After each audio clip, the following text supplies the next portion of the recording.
It's Friday morning, it's a gorgeous, beautiful sunny day, and I'm just about to head off to the vets to take Flynn to have his teeth cleaned.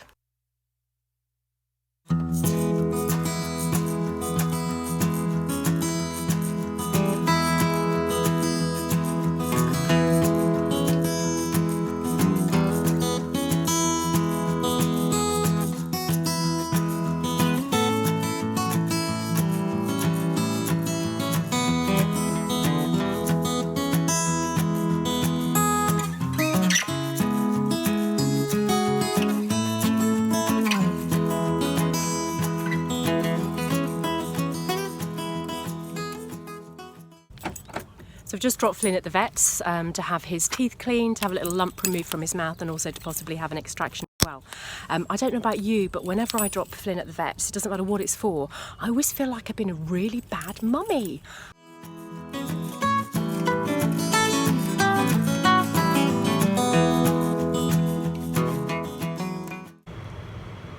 So I've just come to the Four Seasons Garden Centre, which is right next door to the vets. I thought I'd have a cup of coffee and just jot down some notes about a video series I'm doing called 5-Minute Mediumship. And the idea with these is that,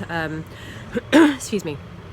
and the idea with these is that they are just videos that share my experience, my knowledge, my understanding about spirit, and are aimed at helping and supporting people who are developing their mediumship, but maybe who don't have access to a regular group or don't have the availability of money or time to actually do lots of courses or seminars. Interestingly, when I teach, I always plan my sessions, but I always find that spirits start to step in a couple of days before, and the schedule gets changed slightly, and then they also step in during the course of the actual teaching, because they know what the particular student or students need at any given moment in time. I didn't expect that to happen filming the series, because I don't know who my audience is, and you know, I don't know who's going to watch or who the people are. But interestingly, as soon as I've started to sit down and film some segments, I've had to stop and change it because Spirit have stepped forward to guide the process. So, you know, when we think about that aspect of the Great Spirit, and we think about that intelligence and that influence of the spirit world in our life, it's there all the time. And even though I don't know who the audience will be or who might watch those particular videos, a spirit obviously do.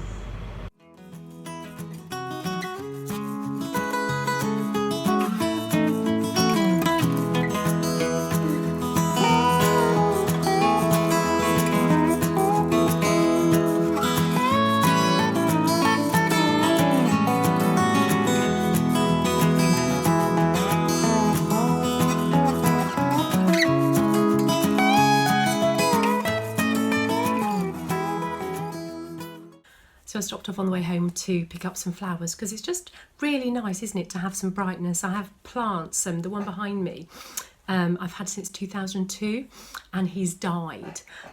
Literally, all the leaves have fallen off, and there's been nothing but bare bones or bare branches existing. He's died about twice, and each time I have brought him back to life with talking to him, with nurturing him, watering him, feeding him, and talking to him and telling him how wonderful he is. So the plant behind me, which you can't quite see fully, but if I do that, maybe you can see a bit more of him. I've had him since 2002, and his name is Freddie, and I talk to him every day, and he's expanding and expanding and expanding, and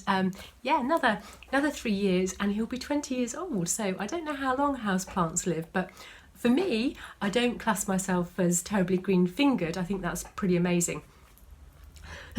It's really really strange, isn't it, when you come home to a house where you're used to having a dog, and although he's only at the vet's for a few hours, he's eerily quiet, but it is a great opportunity to get on with some uninterrupted work. I'm really excited actually today, because I'm going to be receiving the first draft of my logo, and I'm working with an amazing lady called Vicky who really knows her stuff. What's really interesting about part of the process is that as we've been having conversations, and it was highlighted when we worked with the initial mood boards, when we've been having conversations about who I am and what I do and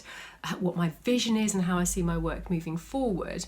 every time she sent something through to me, there have been elements of the discussion that we've had that she's really picked up on and that I haven't quite realised that I've said or realised that I've talked about in the way that Vicky's picked up on it. And conversation communication is interesting, isn't it? Because sometimes what we think that we're saying really clearly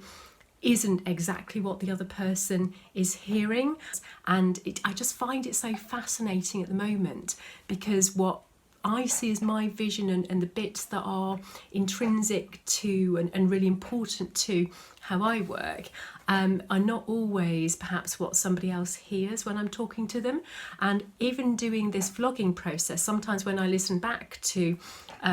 some of the clips as I'm kind of putting them together to actually create the vlog, it's interesting that what I think I've been saying and articulating and kind of being really clear about, when I've listened back to it, has come through in a little bit of a different way. So part of this process of vlogging is actually helping me to understand and learn more about the way that I communicate, which is something I didn't expect. It's really interesting, isn't it, to think about sharing ideas. I know sometimes we might be a little bit reluctant to share an idea or a concept we have because it's either in its really early stages and we don't quite understand it ourselves, or because we might be afraid that if we share it, someone else is going to take that idea and run with it. And, you know, sometimes that does happen and it's unfortunate, but there's a real value in sharing an idea you have with the right people, not the wrong people, not people who are going to knock it down and pull holes in it before you've had the opportunity to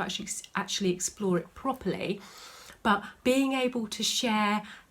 ideas with people that you trust, with people that are on the same wavelength as you, with people that are really supportive of what you do, I think is really valuable, because they will see aspects of that idea that you hadn't thought about, and they'll be able to add value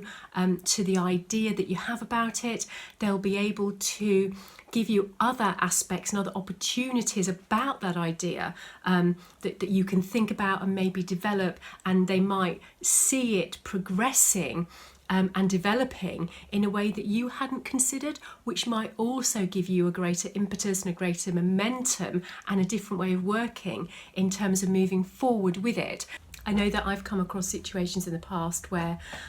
either I haven't shared an idea or other people haven't shared an idea because we are not sure that anyone else wants to listen to it or anyone else wants to hear it. And that's about self-worth, isn't it? That's about us not feeling that what we have to say is of value, and not feeling that what we have to say and what we have to share is what somebody else actually wants to hear. And interestingly enough, one of the reasons that I was or one of the reasons that it took me so long to start looking at vlogging, and it's something that had been in the back of my mind for quite some time, was because I thought, who wants to listen to what goes on in my life? But that is actually not for me to decide, is it? That's for you guys who might be watching this to decide whether you want to watch the next one or whether actually it doesn't add value to your life. And somebody told me when I was in mediumship training a number of years ago that I just needed to get off my arse and share